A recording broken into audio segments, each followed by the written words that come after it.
Welcome back to my channel. I'm excited, always excited to come back here. My name is Senami Maika and I am your teacher buddy. Before now, we had a discussion about why teachers go home late, and I'm sure you've been able to identify why you go home late. If you don't know what I'm talking about, then you need to watch my last video on why teachers go home late. Today we are going to be talking about 6 ways you can manage your time as a teacher. 6 ways you can manage your time as a teacher. Let's dive right into it. First thing on my list is have a not to-do list. I talked about this in my blog. Yes, it was a blog post. So I talked about this in one of my blog posts. I'll put the link in the description box so you can go and read more about having a not to-do list. What a not to-do list is. It's simply a list that contains the things that you must not find yourself doing. And what I've realized over time is that when you have a not to-do list, you would hardly find yourself wasting time. You'd easily say no to things because some things will just come and you say no because you know that it is on your not to-do list, something you should not do. You should not find yourself doing. It helps you to set boundaries. It helps you to manage your time. It helps you to avoid distractions and time wastage. Having a not to-do list is something you should think about. Number 2, you want to have a to-do list. Before you go to bed, spend some time visualizing what the next day will be like and write out what you intend to achieve. When you know that you have something to do at 10 o'clock, you would not spend that time chatting with a colleague. You dive right into what you're supposed to do. So having a to-do list helps you to be better prepared for the day, makes you avoid distractions and time wastage. You would not waste your time when you know that you have to tick something off your list, when you know that at 9 o'clock you're supposed to be doing ABC. Number 3, empower your students. This is very important. What do I mean by empowering your students?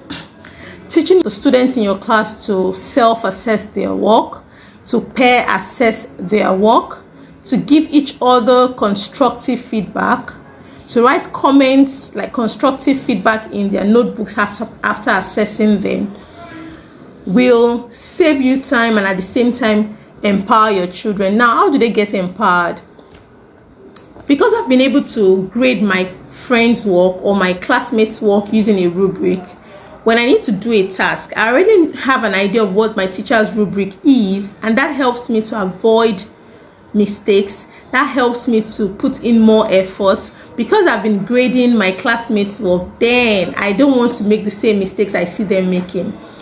Automatically, what happens to the children or the students in your class is that they become more conscious when they are working, more aware, more intentional, because they know the things that they should not do.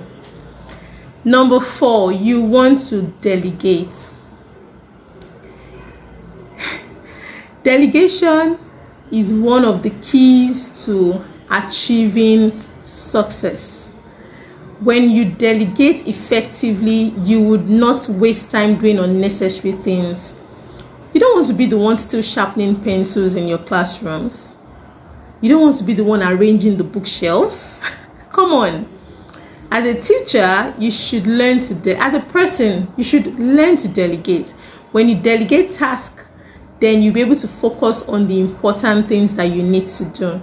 For example, in the photocopy room, there's someone in charge, but because you just want to do it yourself, you think you are the only one that will get the exact size that you want and make it look the way you want it to look. You'd rather do it yourself than hand it over to the person in charge. Delegate to your students, to your assistant teachers.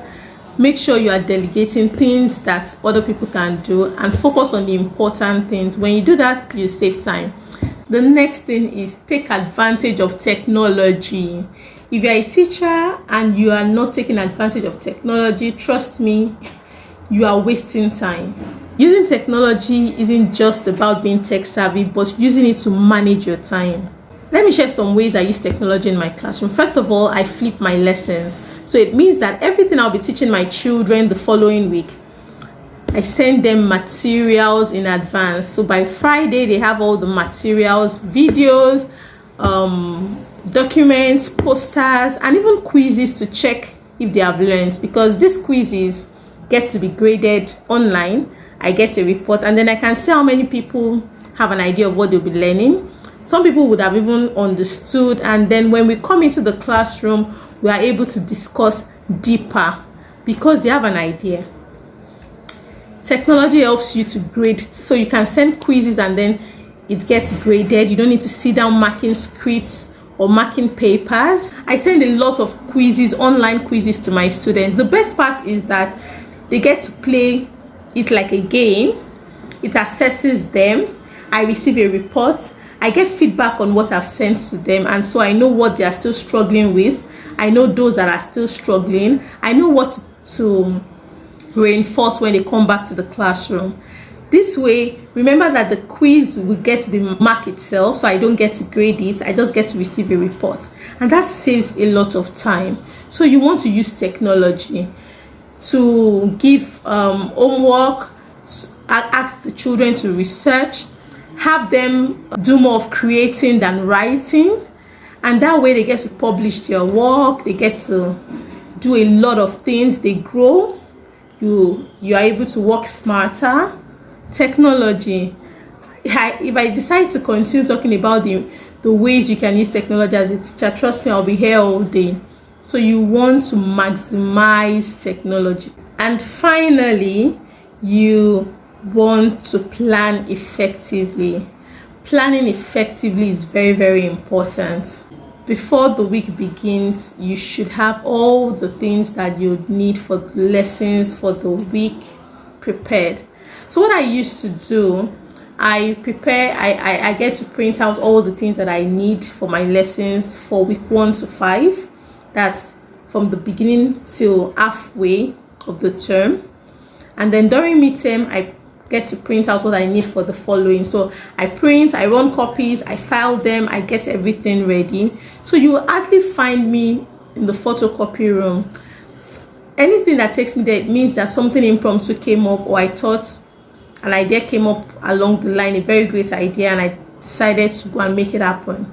But most times, all the things that I need usually ready.